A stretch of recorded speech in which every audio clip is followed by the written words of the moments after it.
If you're an existing subscriber to my channel, I'm glad to say that we finally moved into the kitchen this week. But if you're new to my channel, just over a year ago we started a kitchen renovation which quickly ran out of control, as you'll see if you watch one of my recent update videos. But the good thing is I've learned so much from doing this renovation almost single-handedly. I'm now an expanding foam convert, video coming up on that soon. I've realised just how much easier and quicker it is to use concrete screws rather than using wall plugs, and today's video I want to pass on a tip that I recently learned from our Discord forum about drilling and screwing into steel.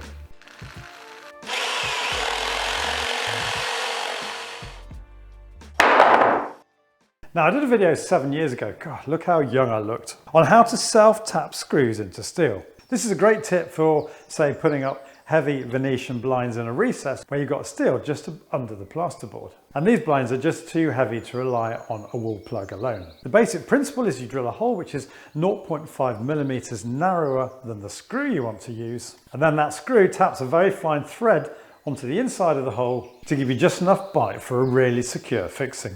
Any wider than 0.5 millimeters and the screw is likely to snap. So this works pretty well, although it's a bit hit and miss at the best of times drilling into steel. The basic principle is you have to apply as much force as possible whilst drilling at a slow speed. And this is why mag drills are so useful. My builder's blunted 2 new drill bits I bought trying to drill through these steels with a standard drill. So I hired a mag drill which you attach to the steel by switching on its electromagnetic base and then slowly power the drill bit through the metal using the rotating handle, keeping the drill bit cool and lubricated with this BioCut spray. But without the mag drill, the temptation for us DIYers is to put too much speed on that drill bit, putting it at risk of going blunt. So what if I told you there are screws out there that both drill the hole through the steel and also tap a thread into it, taking away that tricky process of matching a screw to a hole. And with a bag of these, you've basically got a bag of drill bits. If you accidentally make one blunt, well, you just take another. And I came across these screws because Hugh on my Discord forum mentioned them.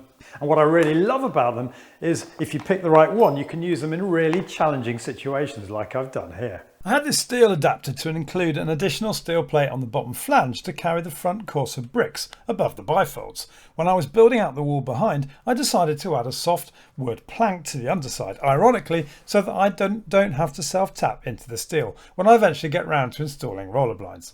So a quick Google and I identified these 5.5 by 60mm heavy duty screws designed for attaching timber to steel.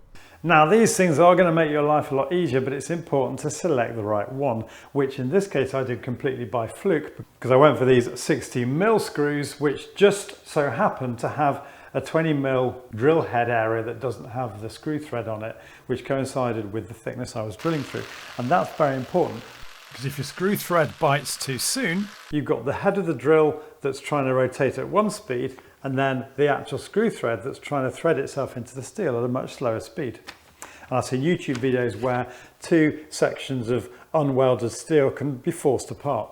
So important to get that right. And to help you select the right screws, there's a table on the back of the bag, which obviously isn't very helpful until you've bought the screws because then only then do you have the table. But I'm recreating it here on this video so that you can have a good look. They have a torque compatible countersunk head to sit flush with the surface. And I didn't really know what they were for, but these little wings are there to drill a slightly wider hole if you're going right through the wood and into the steel without sort of piloting the hole, to stop the screw thread jacking in the wood, I think that's what they call it, whilst you're trying to drill the steel. Pretty much the same point as I was making just now. And these particular ones have an Elementec anti-corrosion coating, which is particularly useful for external applications. Of course, you don't want that screw rusting in the steel. So that's a spiel, let's see how I got on. I decided to use my impact driver as I thought that the variable speed on this would be perfect for holes like this where you want the drill to be as slow as possible. And also, once I was through the steel, the impact setting will come in useful to self-tap through the steel itself. And as per usual, I only found out that a Torx bit comes supplied in the pack after I'd done the drilling. In spite of what I said earlier about the challenge of applying heavy pressure whilst keeping the drill speed low, hole number 1 was an absolute breeze. The entire drilling process took less than 3 minutes. And I had a screw that not only drilled through 20mm of steel, but also self-tapped into it.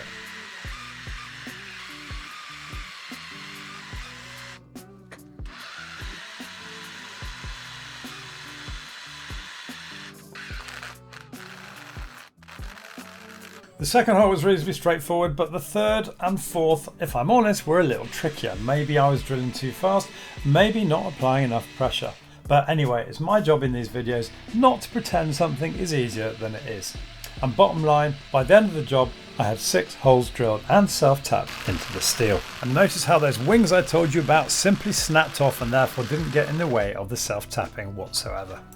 And with that done, I could carefully measure and mark on that plank the position of each screw, which admittedly I could have drilled though with the plank in situ, given how those wings work. And there you have it, an incredibly secure fixing. And in case you're wondering, the front of the plank was attached to this piece of 4x2. So that is pretty much that for today. I hope you found it useful, and just to let you know, I've got plenty of videos in the pipeline. I want to explain to you how in moving the kitchen from that side of the room over here, I had to reconfigure all of the plumbing and also put some new drainage in to connect the sink to our septic tank.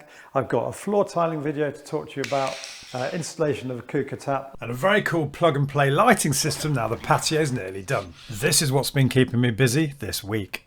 So do please stay tuned to my channel for all those videos. And if you're new to my channel, it would mean so much to me to have you subscribe. You can do that by clicking on the link here. And don't forget to click the bell notification icon so you get notified of all my future uploads.